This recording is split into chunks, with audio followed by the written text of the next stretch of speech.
Yeah, and we're starting off with some middle fingers. All right, I like it. We've reached episode 76 of the Three Guys Talking Ball podcast. Do you guys got any names for the for episode 76? Any famous 76 you guys can think Steve of? Hutchinson. Steve Hutchinson. There we go. We got a Michigan man and a Viking. That's perfect. Okay, got you it. should be embarrassed for yourself. He played when I was like 2. No, he didn't. Yeah, when he played for Michigan when he was 2. That doesn't matter. You need to know. I don't. Maybe who knows? Maybe he wasn't even 76 when he played at Michigan. All I know is this Minnesota Vikings Steve Hutchinson was 76. Yeah, He was. He was. He was Hall of Famer too, right? He was a Hall of Famer. He had to be. Either first or second ballot. Yeah. Okay. Did he go in as a Viking or a Seahawk? I think he went in as a Viking. Do they do that anymore? I thought so. I have no idea. I think I feel like they do. But because like the big thing is like Marcus Allen, he went in as a Chief because him and Al Davis didn't get along. Well, yeah, because Al Davis was extremely arrogant and wanted to any rate win in. He had to give their speech before, and Marcus Allen said no, so he went in as a Chief. Yeah. Well, it's going to be interesting with the NBA though. Like with player mobility. Like I was thinking about this the other day, and like, is there a team that Kevin Durant's jersey is going to get hung in the rafters? Oklahoma City for sure. You think so? The way he left though? I don't know. I mean, like that's the problem though with like this player mobility though. I think is like none of these guys have a legacy anywhere. That's all fine and dandy, but you got the first time and only time Oklahoma State's ever been Oklahoma City. Sorry, has been to the finals. When they got there, they were nothing. They went from the first round to the conference finals, a trip to the finals, Western Conference finals trips after that. To me, you have to. If Kevin Durant is not in the Oklahoma City Thunder Hall of Fame and doesn't have his jersey retired, no Thunder player ever should get their jersey retired. That is my statement, and I stand by it. All right, you're coming out with all the hot takes. All right, you're back from Mexico, and now you were off a week. You missed probably one of your favorite episodes to record the NFL draft preview. So Grant's coming in guns blazing. I'm not gonna lie, I was kind of bummed out because the draft is always a fun time to talk about. And it would have been fun to be on, but I'm not gonna lie, Mexico was great, and it made up for not being on. I'll say that. Yeah. Well, did you? How was it getting around in a brace? I know you kind of had that luxury lifestyle in the airport, getting wheeled around like you actually got to feel important for once. I'm sure you and knowing you probably hated that. Everybody was like staring at you. It's like, ugh. God dang it, this guy we have to look at, he thinks he's special? There was at some points where I was like, no, guys, you don't mind. I can stand up. I can walk. But no, sit down. Don't get up, sir. The annoying part was going through security. God bless security. Hey, stay in the chair. We don't want you to get up and hurt yourself more. And I was like, guys, that's all fine and dandy, but I can walk, stand in the machine, put my hand up over my head and let me go because it took longer to stay in the chair because they had to especially when you come back from Mexico and you stop at Salt Lake City. Oh, and if we go by Ethan Price's logic, I have now been to the state of Utah.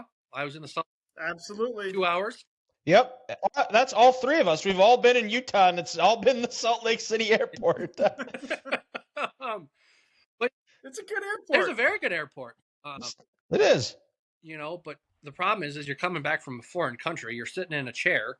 They pat you down. It takes you a lot longer than it should. Then they got to test the race for metal or some sort of part on there. So, yeah, it took longer than it should. But, hey, I was able to cut the line. I was able to board first on every single flight. I didn't get my steps in.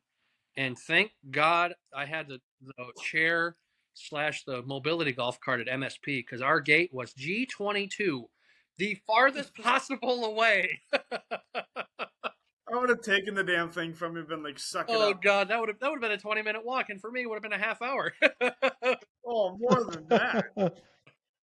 Did you get to go on, like, the golf cart, or did you just get wheeled the whole way there? MSP, I was on the golf cart. Nice. Oh, wow, even better. Was it a Somalian driving crazy? I don't know if he was Somalian, but he was from somewhere in Africa, and he was going fast. Never They drive fails. crazy. That's something you do not want to get in their way, or No, they'll run no. your ass over. You know who goes faster? The people of Mexico. Anywhere in Mexico. Oh Oh yes, yes. I'm sitting here driving. They're wheeling me through on this wheelchair, and this guy's running. I'm almost running into people using my leg as like a sword. You know, running into people. He's moving around people left and right. Watch out! I got a handicap. I got somewhere else to go. Man, the people of Mexico do not mess around. No, I remember that like when we went out with my family and we were going back to the Cancun airport, and this dude's like weaving in and out of traffic. He didn't have the AC on. It was hot. We were sitting in the way back, and I was getting ready to puke. And then he missed one of the resorts he had to pick people up at. So we had to drive all the way around, and it was a whole thing. And we got there in plenty of time. You know, I guess that's probably a good thing with my mom, because she's somebody that you have to be at the airport like an hour before said time because you don't know, which I guess in Mexico it's not the worst thing in the world, is because you might have a crazy driver who misses one of his pickups and has to go all the way back. So it worked out. Instead of getting there 3 hours early, we only got there 2 hours early, but we got in and everything, and it was all smooth. Dylan, what you got to realize is when you're dealing with middle-aged white women at the airport, if you're not there 2.5 hours early, you're late. Yeah, no kidding. It was. Well, and when I went too, it was like I stayed at my aunt and uncle's in Bismarck before, and they're like, "Well, what time you want to get there?" Yeah, get there an hour and a half, hour 15 before. I'll be fine. I got TSA pre. We can get right through. And he's like, "All right, sounds good." And then my mom that same night she was texting me. She's like, "What time are you getting there?" And I think I flew out at like 8 o'clock. Yeah, 6:30, 6:45. Is that enough time? Yes, I'm not checking a bag. It's just me. I have TSA pre. I'll walk right up and I'll get in within seconds, and then I get to hurry up and wait. Well, and also what's crazy is when we got there Saturday at MSP, the security line was a half hour. But I was in the chair, so we cut line. We cut the line and went right to security right away. But had I not been in this brace and wheelchair, it would have been a 50-minute process to get through security and then walk to the gate. So in that aspect, I was lucky. I was kind of a cripple where I could just speed through everything and we could get there. But then to your point, then you got to sit there and wait. Yep. So, Well, and when I got back this time, when I got back from Cancun to Dallas, the line was ridiculous. I waited in line to get into customs for 2 hours. Yeah. how long? It was, well, I don't know if you listened to our last episode, but I was talking to Ethan about it. So like the flight, did you get a chance to listen to it? Not yet. Okay. Well, so I got, and I guess, well, you just have to because I already explained it, but like, I mean, when I texted you the first time that, the over under of people standing up, that was the best behaved flight. After that, it was just an unmitigated disaster. Oh boy. Of people. Yeah. We you know what, we we can say that because we, as my dad would say, we escaped death, but it was everything we describe with flights that are just abysmal. It happened, and then some. So we got that, and then the NFL draft. It was quite the. It started off with a little bit of fireworks, and then it kind of fizzled out. Bryce Young went number 1 as expected, and then nobody really knew what Houston was going to do with number 2.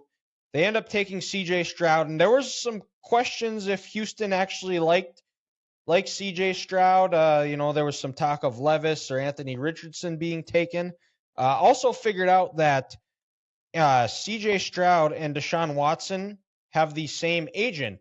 But it looks, and there was some talk that the agent and the Texans front office would there was some bad blood between the between the Deshaun Watson trade and how that all went down. But it seems like the Texans front office and Deshaun Watson's agent were able to massage things out and get sign another client for the Well, Texans. and here's the thing, CJ. If you want a massage when you're in Houston, male masseuse only. That should be ready. Even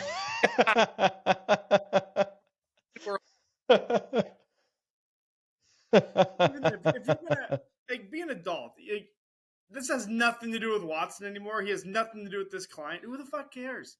I think. I just tried to get a joke in. That's all I was going for I here. know. But no, I think wanted to have a little fun. They wanted people to talk about him.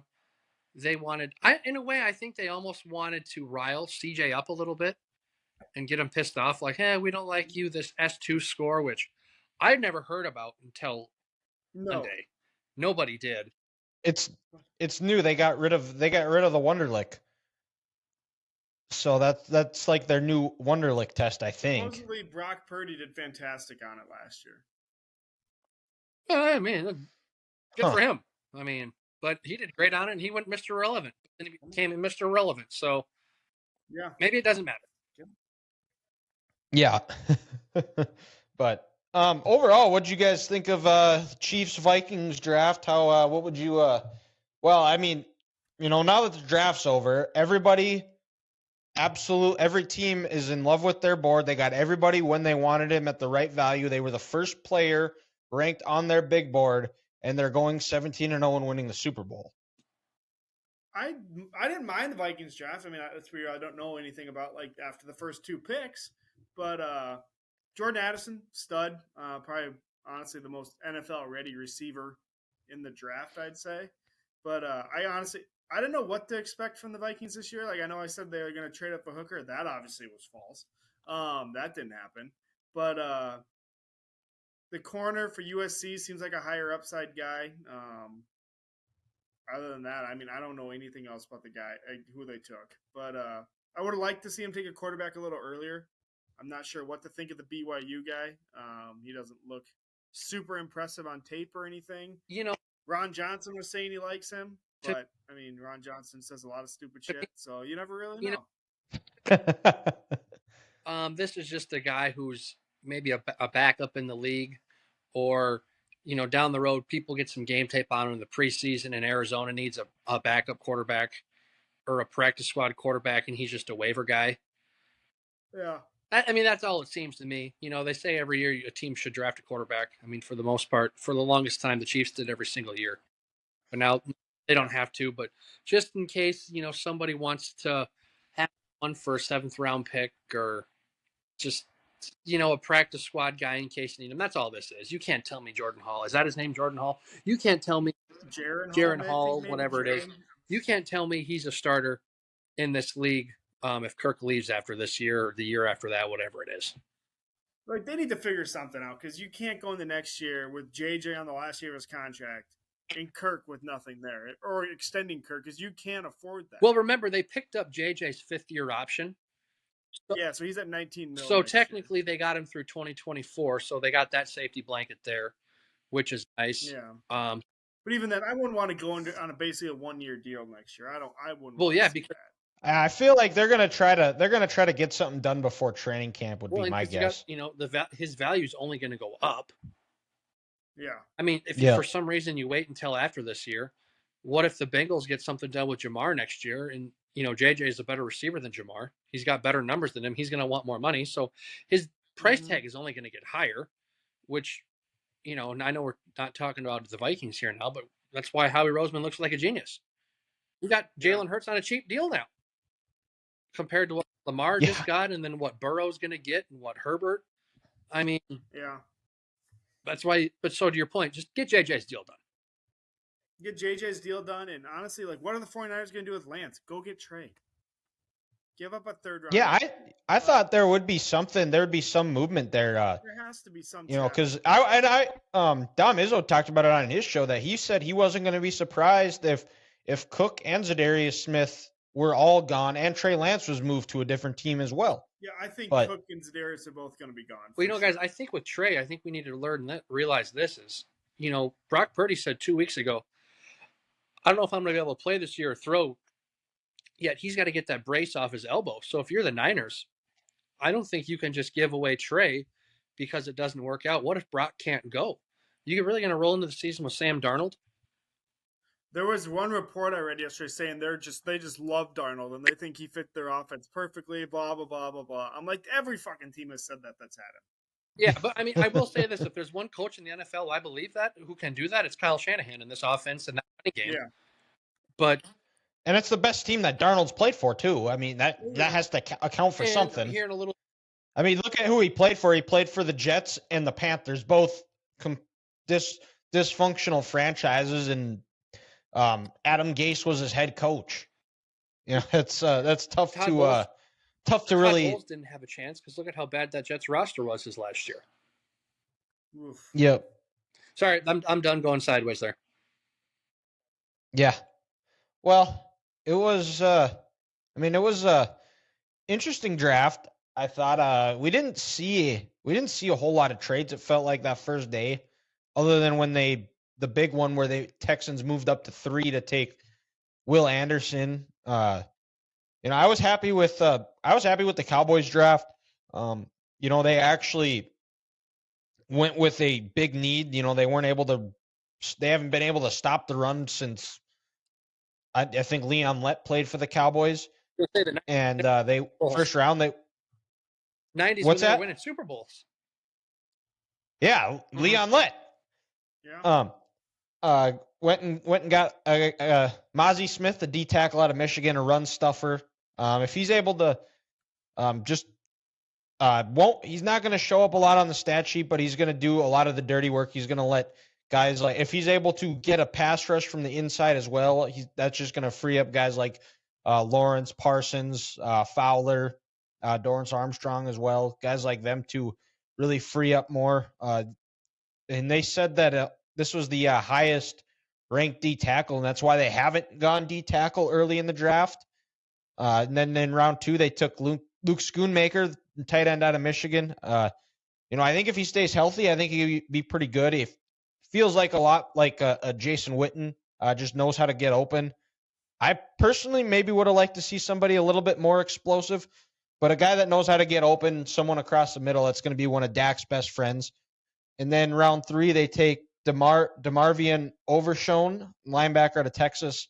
When they were talking about him on the draft on NFL Network, they talked about how he was a really good spy, which when you're playing a guy like Jalen Hurts twice a year, even a guy like Daniel Jones who's mobile as well, you need somebody to keep an eye on the quarterback and not let them get those yards. The scouting report that I looked at, it said it's not always the prettiest, but he gets it done. So you know what? That's what you need out of a linebacker. And then they favorite pick of the draft was when they got to draft Deuce Vaughn. I don't know if you guys saw him getting drafted. His dad was a longtime scout for the Cowboys. He was one of my favorite players to watch last year. Just a nice shifty back. I'm not sure how much he's going to play, but I think you give him 6 to 8 touches a game. I think he's going to have an impact on it. And then the other 2 I didn't really know about. They didn't get a round 5 pick. That was a Stephon Gilmore pick. So hope if he works out, that's a heck of a draft pick then there. And then they got a Jalen Brooks, a wide receiver out of South Carolina. I know nothing about the guy. And then in round 4, it was Villani Fahoki, an edge, Grant's favorite position out of San Jose State. He's provide depth. You could move him around a little bit. Someone that you can have in on first and second down, and then let Parsons come in on the edge on third down to go get a sack and go get the quarterback.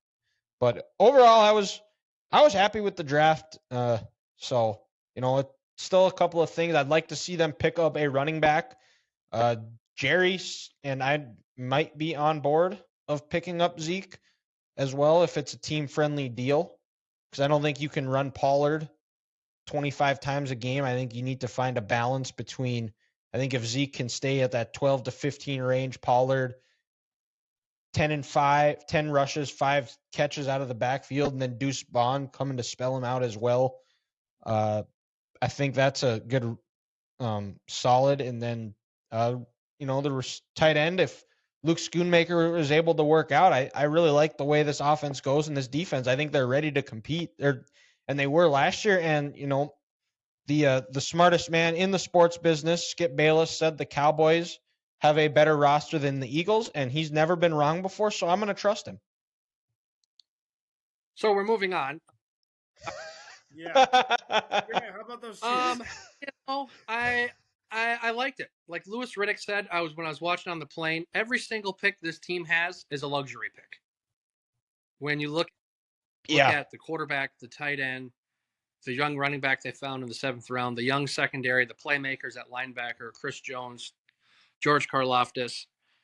There wasn't too many holes. There was some holes this team had, but you know what? With their first 3 picks, they filled them in. Pick number 1, it's cool. You get the kid from Kansas City who went to Kansas State, and I can already tell I'm going to ruin this name, but I think it's Felix was Anduke Usamoa. Yep. Sure. Former, originally an NDSU commit. Actually, he was part of that He was part of Kleiman's would have been last class at NDSU, and then flipped his commitment when Kleiman got the job at Kansas State. So, fun fact for you guys on a Monday, on a Wednesday, or on a Thursday that was recorded on a Monday. That's a fun fact Friday being recorded on a Monday, but released on a Thursday. But you know what? His nickname at Kansas State was King Felix, and I'm a fan. His stats these last 2 years, 19 and a half sacks, but the most important one, guys, 8 forced fumbles. If you can get some kid with speed coming off the edge and you get Mahomes an extra possession because you get the ball out of the other team's quarterback's hands, I love it. And it's what they need. They got the power rusher and George on the other end. You draft Felix. He's a little more speed guy. Coming off the other edge. I'm a fan. And he grew up a Chiefs fan. It feels like a dream. The draft was in Kansas City. It's really cool. And then the pick that I thought was kind of most interesting was the 2nd round pick, Rashee Rice, the wide receiver out of SMU. Jerry Rice's son. Before the draft, you see that Mahomes worked out with Quentin Johnson and Zay Flowers. And I think that was the Chiefs' way of maybe playing a little poker here, saying, hey, we like these receivers. Patrick worked out with them. We got his advice on there. Who do the Los Angeles Chargers take? Quentin Johnson. After that, Baltimore, they take Zay Flowers. When all along, after working out with all these guys, Patrick said, hey, Rashee Rice, that kid from Dallas, SMU, take him. He's our guy.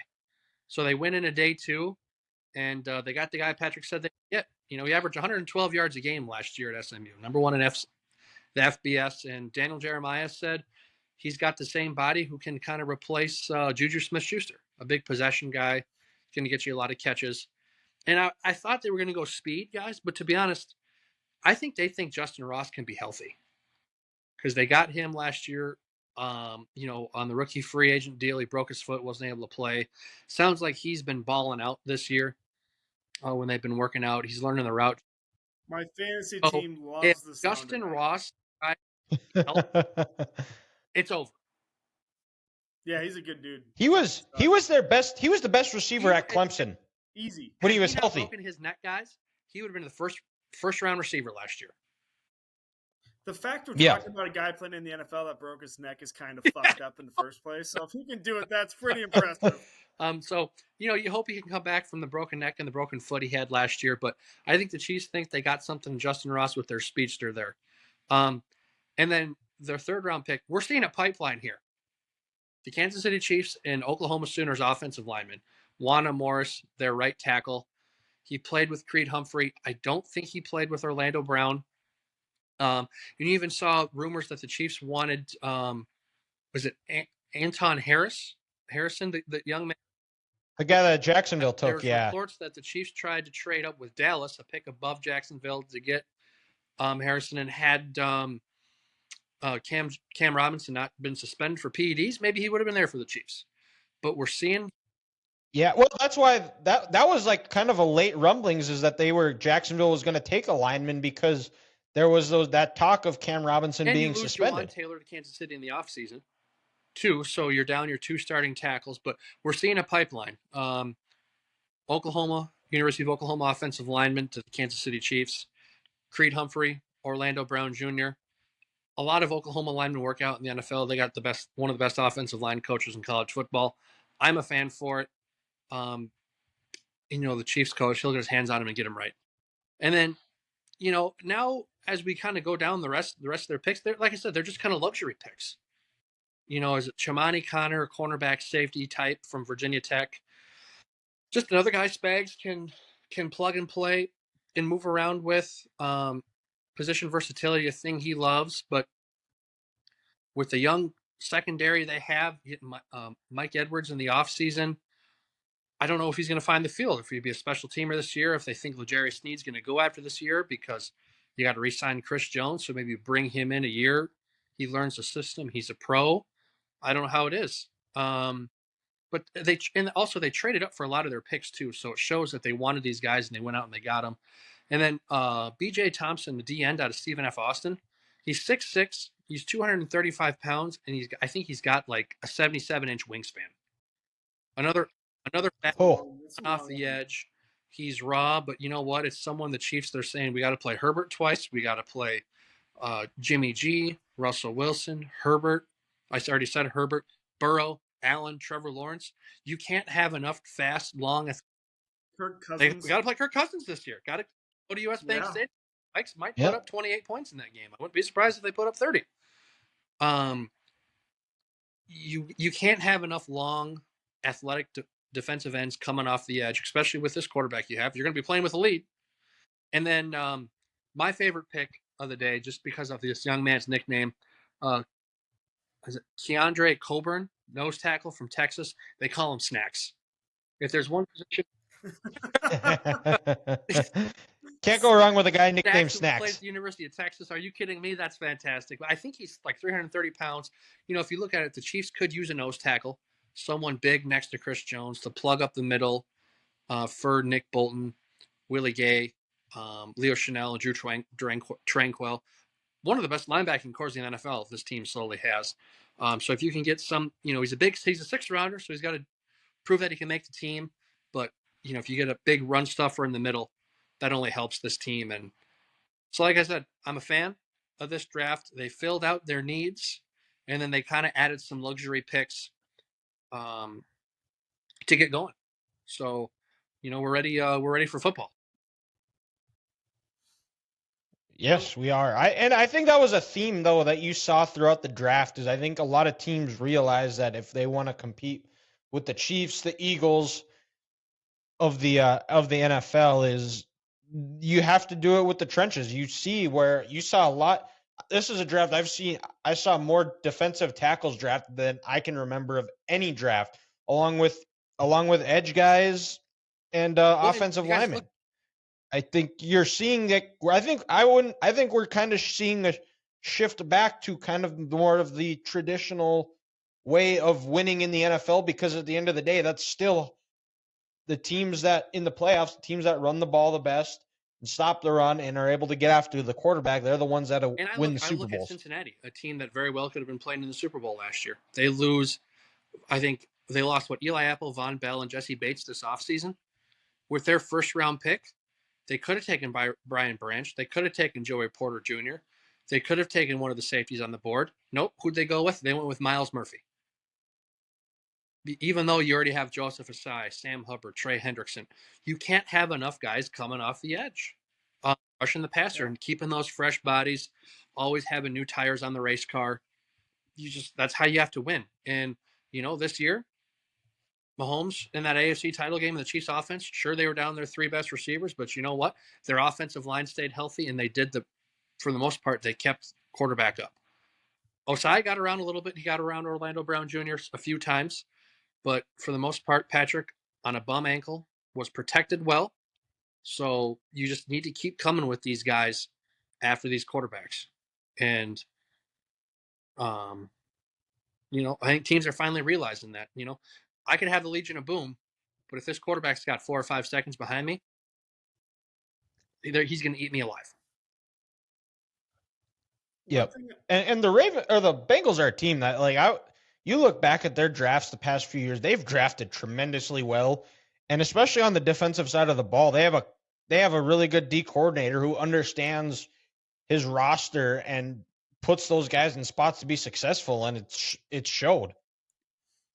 One thing I don't think, in terms of the Vikings at least, like what people didn't realize about Brian Flores, I guess I was reading about this yesterday, but how much he loves versatility, especially in the secondary. That explains a lot of their safety pick at LSU, who's played the nickel. He's played outside. He's played safety, obviously. I think he's from LSU, if I remember right. And then even the USC guys played some safety as well. So what he likes to do is really just disguise what they're doing, put these guys in different spots where maybe they're not super comfortable, but they played there. They can just rotate them last second, stuff like that. Really just to confuse the offense more than anything. Because let's be real, the Vikings defense probably isn't going to be that great, but the better you disguise it, obviously, the harder it is for those quarterbacks to. Guys, I got to say this with this Vikings defense. I think they took on the identity of Ed Donatel last year. We're conservative, laid back. We're going to play this shell. If yards on us, who cares? Flores, he's going to come in with a different attitude. Again, Ethan, I'm with you. I'm not saying they're going to be a top 10 defense next year. They might not even top half defense. They could be a top 20 defense, but they're going to have a different attitude. And he's, you could probably tell he told Quessy, these are the kind of guys that I want. Byron Murphy in the offseason from Arizona. He played a little nickel, bringing in people that he want, position versatility, like you said. And hopefully that only helps this Vikings secondary going forward this year. Yeah. Yeah. Well, yeah. And just Brian Flores, his presence is going to make that defense better for sure. Absolutely. But, we're not going to. He came from New England, and what do you? If you want to play for Belichick, you better be able to play 2 or 3 different positions. Yep, exactly. Yep, and we're not going to give out draft grades because nobody that's been drafted has played an NFL game yet. So we're going to do something different here. We're going to. Go ahead. The 2012 Seahawks draft when Mel Kiper gave them an F. Bruce Irvin. Yeah. Bobby Wagner, Russell Wilson, someone else. They turned out to win a Super Bowl. So let's not overrate these draft grades, folks.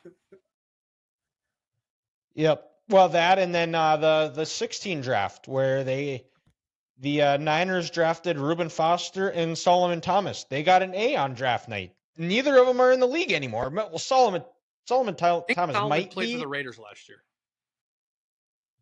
Okay. Well, technically, he was out of the league because that defense was abysmal. Take away Max Crosby? Yeah, there was no one there. Yeah. I think playing in the USF, if I'm not mistaken. Reuben Foster. Who? Oh, yeah. Foster, yeah. I'm pretty sure he has. USFL. Really?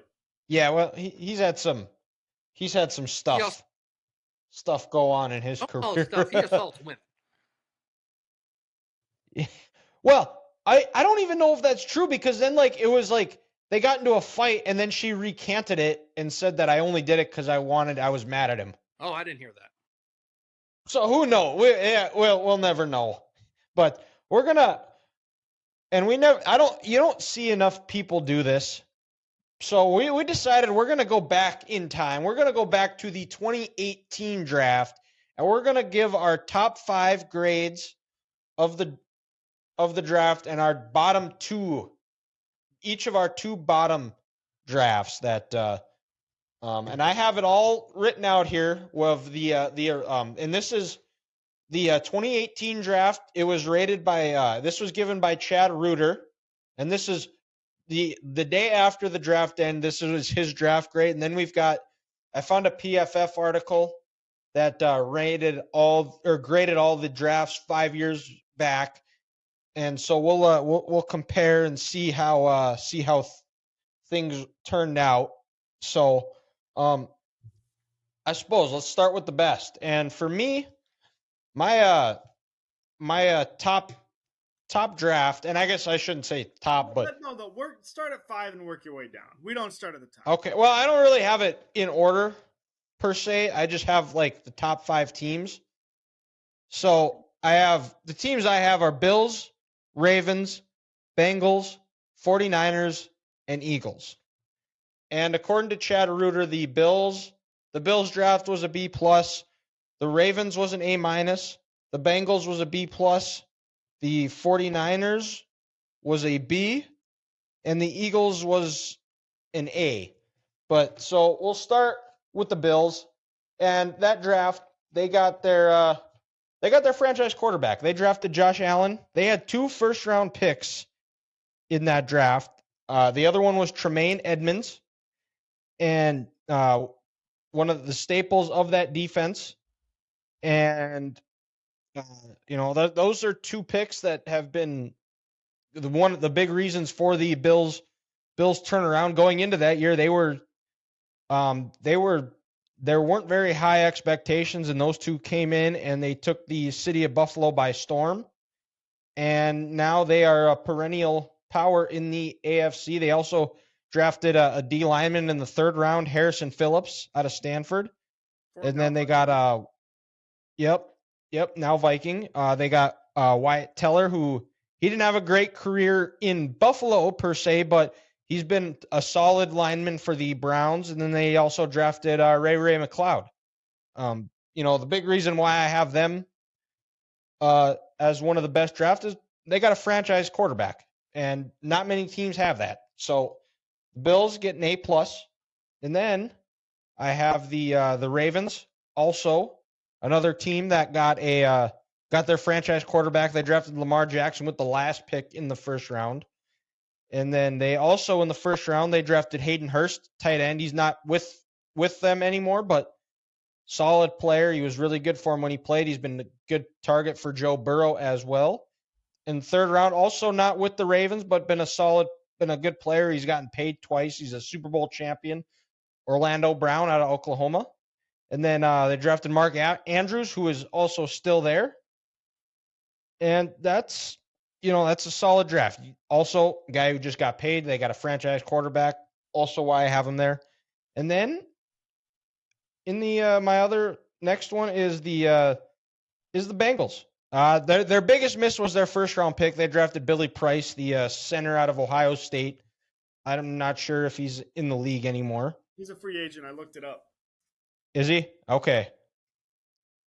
And then I have 2nd round. He's down in Atlanta now, but they got Jesse Bates in the 2nd round. Solid player, got paid. Kind of quarterback the secondary for the Bengals the last few years. And then 3rd round, they went and got Sam Hubbard, a local guy out of Ohio State. Had that incredible scoop and score touchdown in the playoff game. And then Malik Jefferson and Devontae Harris out of Illinois State. And then I have the San Francisco 49ers. They also got an A-. According to PFF, that was their grade. They were originally graded a B, but they got in the 3rd round. They got the leader of the defense. They got Fred Warner. What more do you need to say there? It's pretty good. From BYU. And then Mike McGlinchey, who's now with the Broncos, but he's been a solid player. He had been inconsistent, but he's been a staple. He's been healthy for most of his career. And then, Dante Pennison, that one didn't work out. Tarvarius Moore, been a solid player. DJ Reed as well.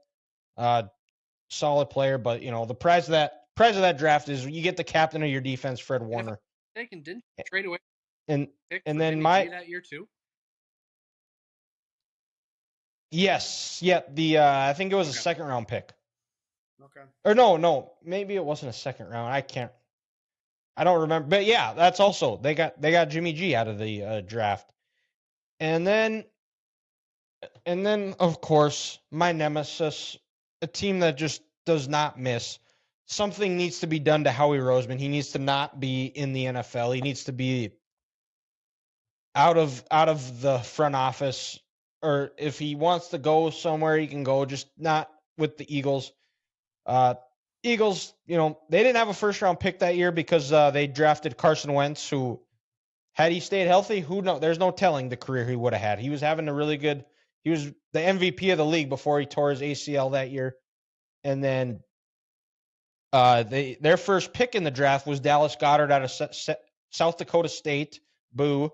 but been a solid player. He just got paid, been a main cog in that Philly offense. And then drafted Avonte Maddox in the 4th round, Josh Sweat in the 4th round as well, and Jordan Mailata. Pretty pretty solid draft there, and that's why they've been winning the division and playing in the Super Bowl. So that's my 5. Now, what say you guys? Whoever wants to go. Well, I actually had the Eagles 5, but I just kind of switched it. I went Broncos. Bradley Chubb, Cortland Sutton, Josie Jewell. That's a pretty solid trio to come out of the draft. I mean, only what? Chubb's not on the team anymore, right? He got traded. Miami. Yeah. Dolphins. Miami.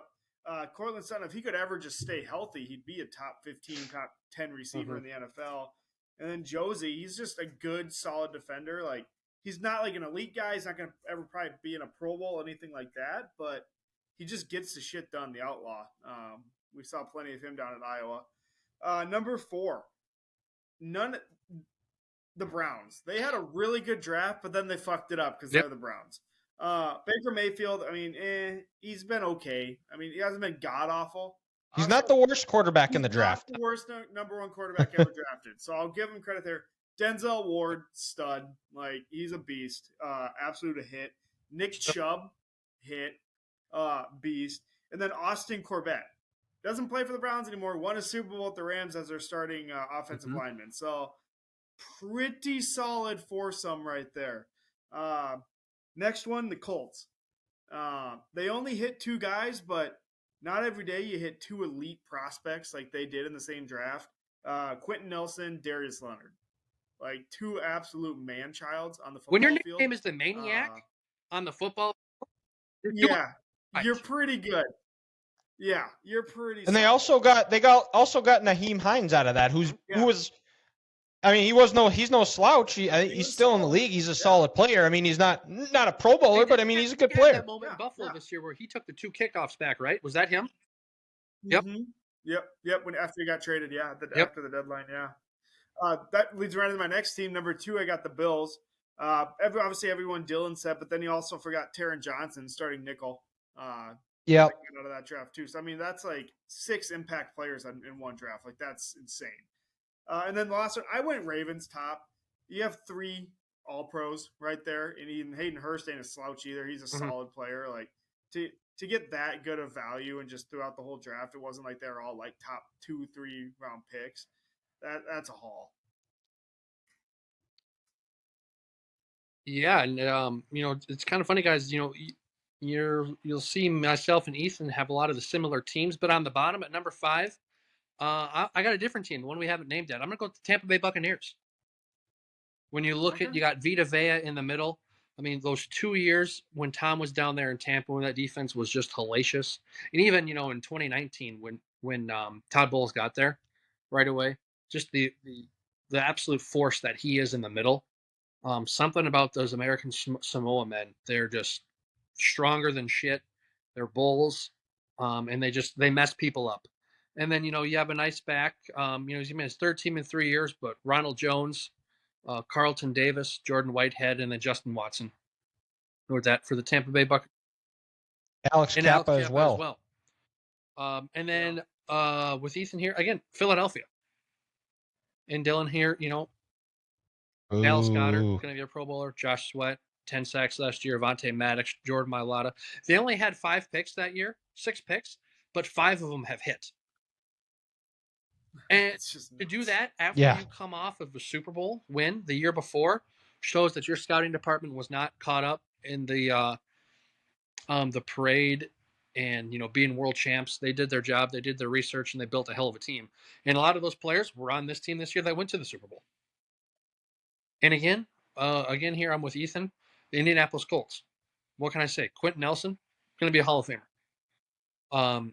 Now Shaquille Leonard, maniac. That's right. Unfortunately, he can't stay healthy, but when he is, he's good for 5 to 6 forced fumbles a year, 150 tackles. He's an absolute man-child. And Naheem Hines. We're throwing Naheem's on him just for what he did with Buffalo after the DeMar Hamlin with those 2 kickoffs back. That was football heaven. And like I said, he's no slouch. So Chris Ballard did a nice job with his first draft there for the Colts. And let's not forget, they were at 3 and traded down to 6 with the Jets in the Sam Darnold trade. That's So right. they got some That's extra right. picks to build that roster up. Fleeced them for For a a shit quarterback.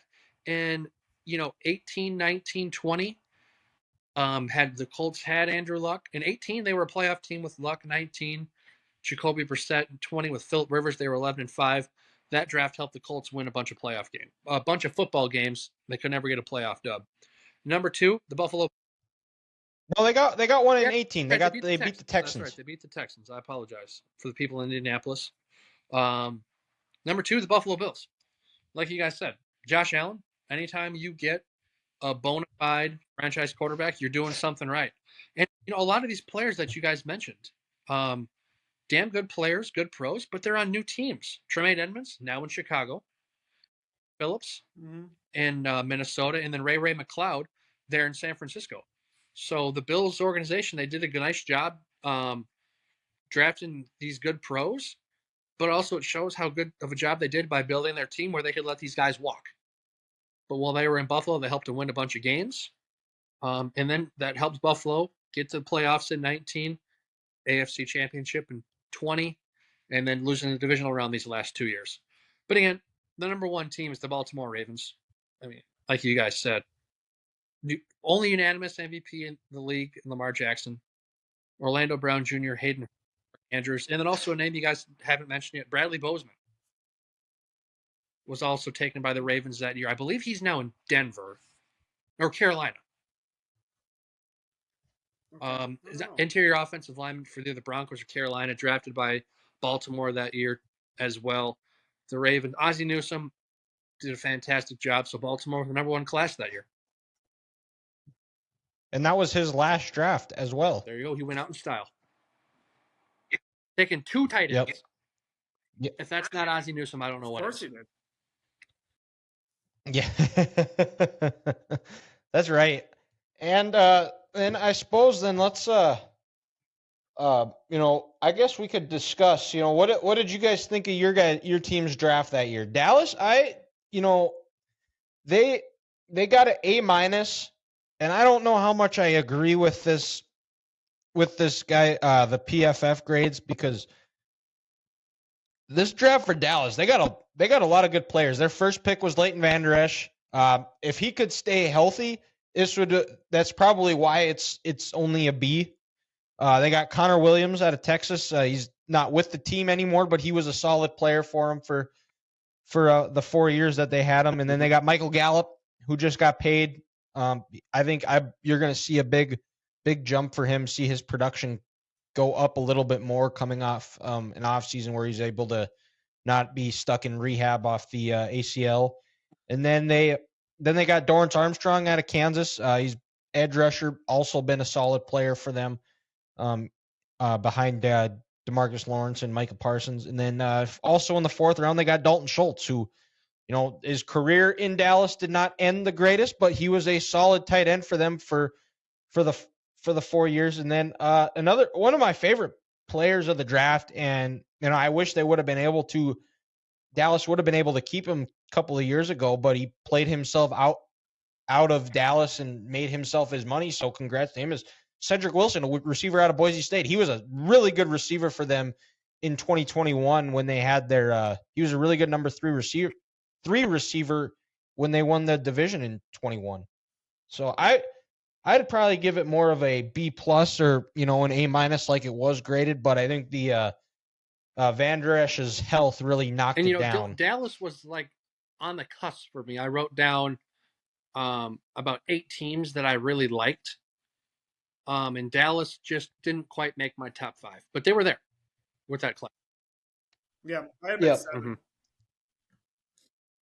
I had the Vikings at 8. You can call me a homer if you want, but obviously Brian O'Neill, the big hit there, top 5 right tackle. Yeah, without question, absolute stud. Mike Hughes, you got the question. Maybe they gave up a little too soon. Had a pretty damn solid year for the Chiefs last year. He played for Detroit this last year. 2 years ago. 2 years ago was his good year. That's right. Okay. And then we definitely gave up too quick on Daniel Carlson. He's arguably the best kicker outside of Justin Yeah. Tucker in the league right now. So I give him a solid B. A lot of that is pretty heavy towards Brian O'Neill, though. Yeah. Well, And then they got Tyler Conklin out Yep, of it yep. too, Oh, was a Conklin. solid That's player the for other him guy. too. That's the other guy I was going to talk about. Yeah, solid player. well, Dylan, are we on? Are we on to the Chiefs now? We're on to the Well, if we're Chiefs. Not I a was good gonna say, if we're draft. on to them, could I just go to one of my 2 worst drafts because this was horse. Yes. Well, you know what though? I was considering putting them on the list of worst drafts, but When you throw, who's the but when you quarterback throw for in the the Chiefs? Patrick Mahomes trade, that's fair. But Dylan, the first pick of the Brett Veach era didn't make. He only made it 2 seasons in the NFL. The only player still on the team past the 3 years is Derek Nottie. I mean, guys like Dorian O'Daniel, Armani Watts, Tremont Smith, Khalil McKenzie, offensive lineman, Braylon Sparks, Speaks. They're nowhere to be seen. And I understand you know the quarterback, you don't have your first round pick, all this other stuff, but it was bad because in their Super Bowl runs, let's let's call a spade a spade. They've won 2 Super Bowls in the last 4 years. You know, Derek Nottie was on the field, but as a run stuffer in the middle, he wasn't making an impact. The players who helped them win these Super Bowls was not part of this 2018 draft. All of these players except one are off the team. It was, if you ask me, one of the worst drafts that year. Maybe they had some offseason turmoil. They fired John Dorsey. Maybe Veach wasn't ready to be the GM. Maybe you know what, their scouting department just missed. But if you ask me, I'd give it an F. But you throw in the fact that they gave away a 2018 first rounder for Patrick Mahomes, so that's why it's only a D. But this was a horrible draft for the Chiefs. Yep. And well, it would be magnified, but they've Yeah. got Pat Mahomes slinging it around for him, so it's And then not that big of a deal. So I guess it's my turn. My second worst team, the New York Jets. I gave the Colts credit for going from 3 to 6, getting all these picks because they fleeced the Jets. Listen to the names for this New York Jets draft class, and tell me Todd Bowles got a fair shot to do his job. Sam Darnold, Nathan Shepard, Christopher Hendon, Perry Nicholson, Foley Fatuski, and then Fenton Cannon. What the hell is that? That's not an NFL. I don't know. Well, and their GM is not Yeah. not there either, which I'm shocked. I don't know how that guy doesn't keep his job with a draft like and I that. will say this: honorable mention for worst draft was going to be the Houston Texans, but I got to say this: Justin Reid turned out to be a nice player for him, and he was the only reason why the Houston Texans were not part of the downfall for the worst drafts in 2018. But Kansas City Chiefs, New York Jets, trash. Seattle also could be in that in the conversation for worst drafts as well, but they also had Russell Wilson. So one of those things when you have a talented quarterback, you can kind of get away with it. But Ethan, I suppose we'll let you go. I guess we'll just work backwards. My second to worst team was the Steelers. 0 for Yep. let's see, 1, 2, 3, 4. 0 for 7 is essentially what they did on this draft. I mean, when the biggest thing that happened, or the best thing, I shouldn't say best thing, but the most like public thing that happened with the New Year draft picks is when your quarterback is swinging a helmet at a player's head. It's probably not good. Your best pick's James Washington, who's been pretty much meh. He's had a couple good moments, a couple big catches for him, but other than that, not a ton. Marcus Allen. He was on the Cowboys last year. Yeah, like Marcus Allen, he had a decent 1 year, didn't he? Or is that just a name that I feel like I'm familiar with? Yeah, you might be thinking of the running back for the Raiders. I think you're thinking of something. Yeah, I don't think I'm thinking of him. But yeah, just a terrible draft. Like, absolutely not a single impact player in that entire thing. But my worst pick, or my worst one, I don't know how it's not the Rams. They went 0 for 11. Like that's hard to do. I don't care if you didn't have a second or first round pick. Like that's just really bad. Like Joseph Noteboom, I think he's on the Jets or was. Brian Allen, he might have been a decent center at least. I think He started for them. He wasn't bad. But Yep. yeah, he was decent. John Franklin Myers, I looked him up. He had 5 sacks last year for the Jets, so meh. Micah Kaiser, John Kelly, the running back from Tennessee, he didn't do anything. Traven Howard, linebacker, like none of these guys did anything that like remotely close to like a solid draft pick, let alone like a borderline. Ethan, didn't they also draft Sebastian J. Day or Sebastian Joseph. He's an okay player. I mean, he went from the Rams to the Chargers, but the Chargers gave up 5 yards of carry, and I think just gave up another first down on the ground. It's just 0 for 11. I mean, you know what? At that point, that's when the Rams. It's interesting because Pro Football Focus gave them an A. Yeah, I know. I'm looking at that. It doesn't make any sense to me. None. Like they must like McVay must be just a giant like fucking dope. Well, Collinsworth just goo and gauze over him whenever they do Rams games. It's hard to listen to him. Yeah, it's hard to listen to him. He definitely. Now here's a guy. I mean, I will say this: Collinsworth, when he does a Mahomes game, I almost have to listen on mute. It's awful. It's almost as bad as when he talks about Rodgers. Talk about a cock in his mouth the whole game. Yeah. Yeah. Oh, he's just seeming. Oh my god, it's awful. But all right, well, for me here, I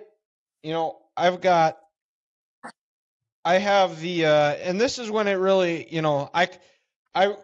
there were a couple of teams that had it, the Rams had a good roster, I kind of threw those out. I kind of wanted to look at teams that were, decent and had some things going for them at the time, and really kind of what started their downfall. The Texans were one of them. Justin Reed is a great pick.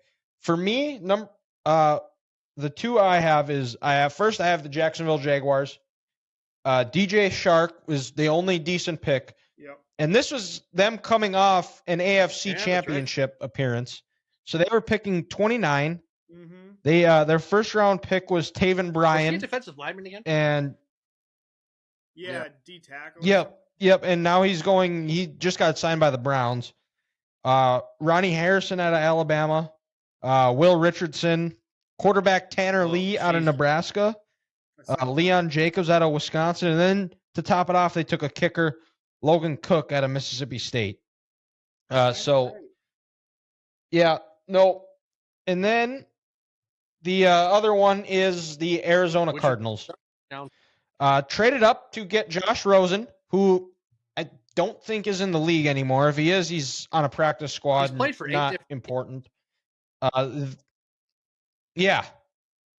They drafted Christian Kirk. Personally, I think he's overpaid. But that wasn't a terrible pick. Mason Cole, the center out of Michigan, I don't think he's with the team anymore. Chase Edmonds has been a good pickup for him. Solid pick. And then that was a 4th round pick. And then Christian Campbell out of Penn State, a corner, and then Corey Cunningham out of Cincinnati. But other than Chase Edmonds, that was really the only good pick the Cardinals had that year. Not great. And they drafted Josh Rosen. They gave up on him a year later. Kyler Murray. So that's right. Yep. And now they're in the they're pretty much in the same boat. Well, they're on possibly tank for Caleb Williams train next year. You have to be. You have to go off to Kyler. You can't keep him. Who else is going? Yeah, but they paid him though. And their coach Steichen was doing the guns with him, or Jonathan Gannon. Yeah, Steichen's with the Colts. You're right. Who else do you think is going to be competing with them for the number 1 pick? Titans. I don't think good. The Titans. No, I think they're good enough. I think Vrabel's a good enough coach where they will win 7 or 8 games because they'll just make this game ugly and find a way to win. On their defense, they don't have a wide receiver. They lost their best offensive lineman to the Bears. Their quarterback is Ryan Tannehill and Ryan Tannehill 2.0. He is has 6% body fat. I just they're lucky they play in the AFC South. But that Tennessee team is. Yeah, I don't. That's the other part of it too. And I think Vrabel's a good enough coach where they'll pull some game out of their ass. Houston, I don't think is going to be that good next year, even though Arizona has their first pick. Yeah. Yeah, Arizona could end up with 2 The Bucks picks. Yeah, the Bucks maybe. I'll be intrigued to see the Commanders in their quarterback situation, unless they're tanking for Drake May or. They supposedly love Howell. If they loved Howell, then why didn't the Chiefs draft him and be the backup last year with Bieniemy? Mm-hmm. Yeah. I think Atlanta might be good. I don't know. Falcons. I think they can win some games in a winnable division. I think they'll be decent. It depends on Ritter. Depends on Ritter. I think Arthur Smith is going to do a good enough job to where Ritter doesn't have to win them games. You got Bichon, Tyler Algier, Kyle Pitts, Drake London, Cordell Patterson. They took a big swing on their defense, signing some veterans to some 1-year deal on the defensive line. Calais Campbell, Jeffrey Okuda, Jesse Bates. I think the Falcons team might be good. Okay. I'm trying to think who else there even is. The Bears. The Rams. Another interesting team, guys, here is if they get off to a bad start, is the Raiders. Like, yeah, if they start, 1-5, is the McDaniel magic gone? What about the Packers? Yeah, Packers. Yeah, it's an unknown. Yeah. I think that's the best way to describe it because it depends on what they get out of Jordan Love. If he's doesn't turn the ball over, which was his biggest problem coming out of the draft or when the Packers drafted him after that last year at Utah State, where I think he had more interceptions than touchdowns. Mm-hmm. If he's gotten that out of his system and if they play complementary football, which I don't know if LaFleur knows how to do, they might be okay, but yeah, it would be hilarious if that's the case. I don't know. If you ask me, I might say Washington. Yeah. Besides Terry McLaurin, Logan Thomas as a tight end. Robinson as a running back, he's okay. I mean, they drafted 2 corners with their first couple picks. I don't know. I'll say Washington. That'll be my team that I think tanks. All righty. Okay. The Colts. It's possibly another team too. It depends on what they do with Richardson. I think they're gonna. I think Steichen's gonna. I think Steichen they're gonna run a similar offense to what they ran with Jalen. So I'm guessing they drafted him knowing they're gonna have a plan and they're gonna take some growing pains. I mean, you know who could be at the top of that draft?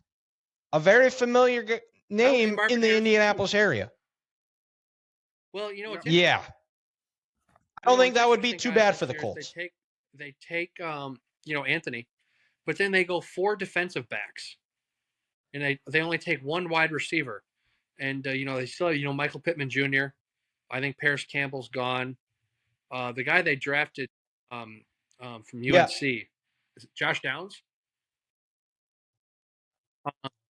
Yes. That sounds right. If they're up there, get Marvin Harrison Jr. You got your slot guy this year in Downs. Harrison on the outside, Anthony Richardson. Could be something interesting because the Colts, they took 4 DBs this year and only the 1 wide receiver. True. Yeah. So we will. Now we get to play the waiting game of the NFL Season 2 start here, but the NBA playoffs are underway. I'm kind of excited for this Warriors-Lakers series a little bit. I think this is if Steph wins another title, I think he was the player of our generation over LeBron. He's got 5 titles, 3 without Kevin Durant, 2 after he's left. He's top 5 if he does. I think it's a fair thing to say that he's the best. If the Warriors go on and win, I think it's a fair thing to say that he's the player of our generation. I'll go to say he's the best point guard of all time, but I can't say our generation yet because he hasn't dominated for 20 straight years. LeBron's done it for 2. It's fair. He's pretty close. You could make it. He's revolutionized the game more than LeBron does. Yeah, I will not argue. And you know what? I'll respect a guy that's played his entire career in one spot, especially in a league of player mobility where guys are moving around so much. He's stayed in Golden State his entire career. He'll more than likely, probably 99.9% sure he's gonna stay retire a Warrior. He should probably write the T-Wolves a thank you for not drafting him, because let's be real. If we would have drafted him, he probably would have blew his knee out second year. He'd be absolutely cooked by the time he hit his 5th year, and he would probably never shoot over 35% on threes. Had them small ankles coming out of college. That ankle wouldn't have snapped here in Minneapolis. It for sure would have. Yep. Oh, in the cold, yeah. Yeah. And then Johnny Flynn would be the all-time leading 3-point shooter. Yeah. Or then there would be no argument for LeBron over Jordan because LeBron would have 8 titles. For Steph. Yeah. Yeah, are you guys watching the have you guys been paying attention to the Sixers Celtics game tonight? I've watched the whole thing and it's actually quite entertaining. I think Embiid, it sounds like he's going to try and play game 2, but I think if the Sixers want a shot in this series, I think Celtics in 6. But I think if the Sixers need a shot, Tyrese Maxey is going to have to take it up another level. He's everything Grant's favorite player, everything the Sixers thought Grant's favorite player was going to be. But Maxey has that dog in him, and he's got to go let it out even more for them if the Sixers want to unseat the Celtics. The bike. I think his hamstring is a little tight. But to your point. Oh, jeez. He's trying to take it up a whole nother notch. He's back on the court now, but he's not used to him being the second guy. And it's playing. He's gonna have to because Harden isn't what he is. He doesn't get the calls he gets in the playoffs. He's a shell of what he was when he was the MVP. Is not that guy. And then also it's Boston. The arena is about 5 degrees warmer than what it normally is. The hot water in the Sixers locker room does not work. The Gatorade is extremely warm. Hell, it might even be Powerade for all we know. Oh, that's disgusting and just insulting. Yeah, Powerade sucks. And then Game 7 of the Rangers Devils is going on right now. What's the score here? Oh, Devils are up 2-0 with about 3 minutes left in the second period. That one you got to cheer for the Devils for Frank the Tank. He's a season ticket holder for the Devils. So that only makes sense. Go Devils. It makes sense that Devils fans would be also Mets fans, probably Jets fans, while the Rangers are Yankees and Giants fans.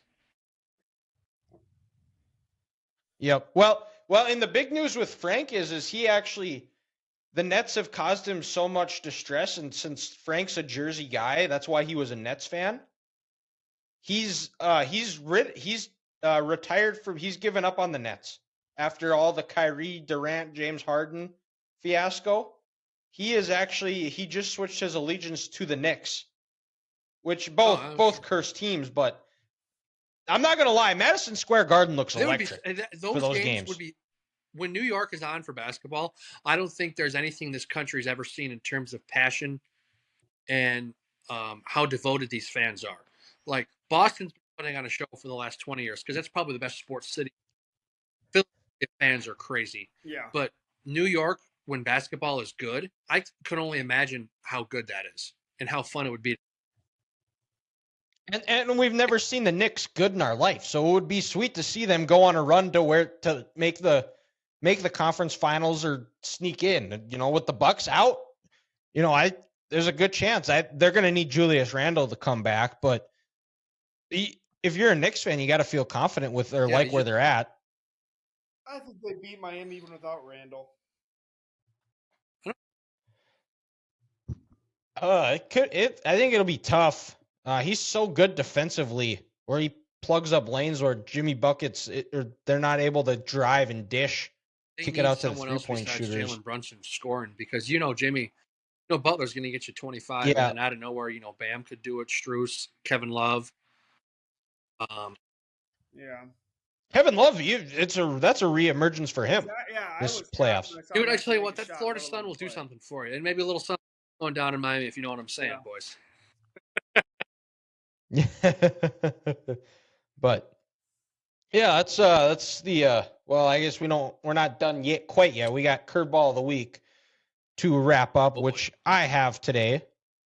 So we'll put a bow on this show after Curveball. So my thing is there's certain things, other than you guys are the big city elitists that think you're better than everybody because you live in a big city. So you guys might have a few more than I do. But what is the biggest thing you're a snob? What brings out the biggest snob in you? There's certain things where people are very picky, like I only get coffee from Starbucks, or I'm too good to eat Pizza Hut, or I don't eat McDonald's. What is something that you guys are snobby about? Yeah, Ethan is a wine snob. So I'll let you talk for a little bit, Ethan. Explain your wine snobbiness. It's the only positive thing my ex ever did for me. But it was getting me into red wine. Everything else, she was just a shit show of a human. But no, it's just great. I mean, I used to eat it with ice cubes, and then I was like, wow, it's gonna be better without ice cubes. It's better warm. I've even joined a wine club now here in the Twin Cities, Dylan. Wow. Yeah, so what is your favorite wine then? Probably a Syrah. A Syrah. Okay, what is a Syrah? You're gonna have to explain very dry to us. It's not very common. Mostly just California has it. So they are rather expensive when you find them. I did buy. Let's see. I bought like a $90 bottle like a year and a half ago. Have you opened said bottle? Yeah, we had it for Christmas. You're gonna. Yeah, so we had it for Christmas. Thank you to my sister for the $50 gift card so I could buy it. I figured, you know what? Fuck it. We're gonna go nice. But did your stomach like churn or bubble after that with all the nasty foot fungus that was in that wine when they were smashing the grapes? No, it was better than that. Like the foot fungus made it that much better. Your stomach acid is strong. Yes, it is. Well, so the guy I just recorded a conversation Monday with, his first job out of college is he moved to New Zealand to make wine. Really? Yep. You'll have to listen to Conversation Monday on YouTube. It just came out. It's with Sean Hope, my good buddy. Okay. So there's a free plug there. Grant, that would be a great episode for you. It is a great episode. Grant did agree to go to the winery with Hannah and myself because they have a very, very good pretzel that you get cheese dip, like a nacho cheese dip, and caramel. Oh yeah, you have to go. I would go to Minneapolis to go to it. And you know what? Just for my good friend Ethan, if I have to drink a glass, I'll do it. Yes, he will. All right, let's go. Yeah. I hope I don't like it. I gotta have my poker face on that day. I gotta wake up, and when the day I know I'm going, I gotta watch 6 hours of the World Series of Poker, and just have your shades on the entire time. Oh, I know when you're lying though, so we're good. I'll figure it out. This could be bad. You know what? But you can tell I'm American. You know why? Pretzel and cheese. It gets me anywhere. Yep. Hey, and Yep. good for me. So Grant, By next Tuesday, what's I your might be out of biggest this snob? brace in time for warm weather. I know. There you go. This is going to sound ridiculous, but when I say my biggest snob, this is kind of a shot at my dad. When it comes to buying orange juice, I only buy Simply brand orange juice. If it's Hy-Vee brand or Target brand, get that shit out of here. That stuff's disgusting. It has to be the Okay. $4.5 All right. bottle that's like 59 ounces. For some reason, if I'm getting orange juice, I'm getting the good stuff. I don't want the cheap store-bought brand that I don't think is actually orange juice. I think it's just water with orange color dye. Give me the real stuff. It's like that on that episode of Two and a Half Men when Charlie's broke and their mom wants a screwdriver, so they have just like a big powder of orange juice and Yes. water, and then she ends up liking it. Which I don't know, Grant, at your resort, but the one I was at had the best orange juice Dylan, every day down for in breakfast, Mexico. I'd have 2 big glasses of water to hydrate for the day, and I had 2 glasses of orange juice. Best orange juice I've ever had. Yes. Oh, absolutely. It was sure so they good. squeezed about 1,000 freshly squeezed ones every day because that's how fantastic it was. I mean, I'm thinking they were California oranges. Yep. They brought down there the peninsula, but yeah, fantastic. So it's simple. It doesn't sound like much, but I'm an orange juice snob. If it's Hy-Vee or Target brand, it's essentially Tang, and I don't want that shit. What about mango flavored orange juice? I can get on board with that, but like mango. I said, I'll drink that. Yeah, it's got to be the Simply brand, or essentially Simply. Okay. What about Tropicana? No. Every once in a while, I'll have a Tropicana. It's Tropicana or Simply for me. Okay. Gotcha. All right. Well, and that leaves it to me. The biggest thing I am a snob about is ranch. Now, Now, if it's Hidden Valley Ranch, get that shit away from me. That is not ranch. That is paste.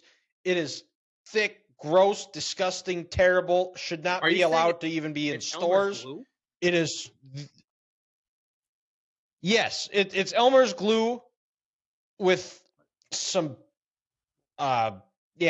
It's not good. It's terrible. For me, the ranch, it's got to be runny. The viscosity has to be low. Big word. It's got to give it a little. What the fuck does that mean? It's not thick. It sounds like a vasectomy.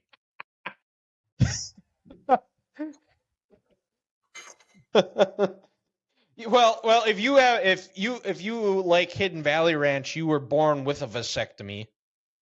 So no, I'll just say ranch sucks. Whoa, folks, we are about to start a world war. Ethan over here shooting more bullets at people than Jason McCourty this weekend doing the Tennessee Titans draft pick. Oh boy! No kidding. Really? So got excited there for a second. Why no ranch? You never liked it there. I just think it tastes like shit. I've never liked it. I think it tastes like ass. You're a commie. Now the real question: you're a communist. You're done. You could ask Ethan this question: how does he know what ass tastes like? The world may never find out. Just like you don't know how many licks it takes to get the center of a Tootsie Pop.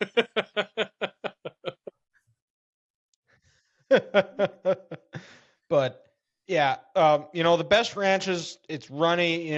When you dip like a wing or a fry or something, it like just drips off. Or dip pizza in it. It just drips all the way down. You got to have a good drip test. 2 things. So it's ranch, runny ranch. Yep. I was going to say something, but then my mind went totally blank and went to a very sexual place.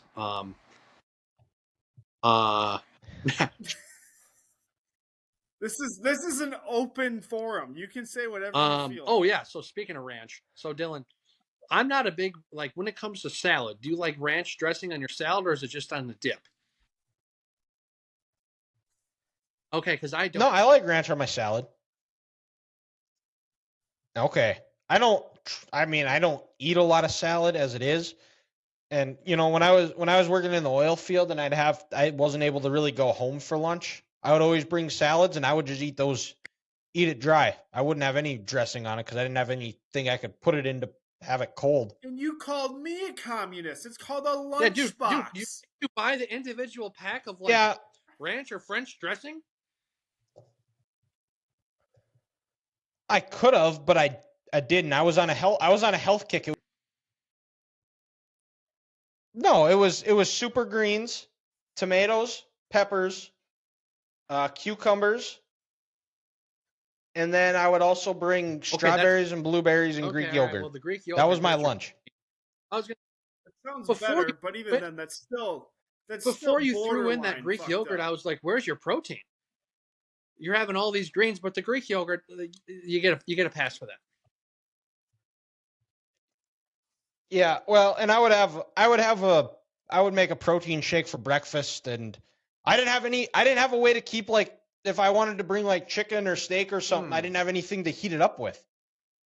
That's hard. So, Probably a good thing you got out of that industry because you're those lunches. well, I don't know. I was a lot thinner back then. I was in a lot better shape. Hey, but They did just steal Sixers game one. stole the game, by the way. Yeah, they did. Did they? Oh, Yeah. wow. He had 40. Harden had 45 points. Oh, wow. Yeah, I just see the notification. Wow. The C's were up by 1 point, and this player did cross court pass right to Maxey, and he laid it in, and they never gave up the lead. Well, no, then the Celtics had 2, and then Harden hit a big 3. How about and that? was game. Oh, gotcha. Okay. Well, I guess then hopefully the Devils can maintain a win, and then we got what Suns Nuggets next. Hey Boone, and Boone's gonna. That's gonna be the last of this episode. Is you guys are gonna get the pleasure of looking at Boone if Boone comes up a little bit to the screen. Eh? Oh, he's waving, but. That wraps up episode 76 of the Three Guys Talking Ball podcast. Check us out on all of our social medias. Three Guys Talking Ball Facebook page. Go like us there. Same as on YouTube. We'll be posting the segments of the show on Friday. And then Twitter, Instagram, TikTok at 3GTB Podcast. Go follow us there as well. Like we said, that puts a bow on episode 76. And we will talk to you next week.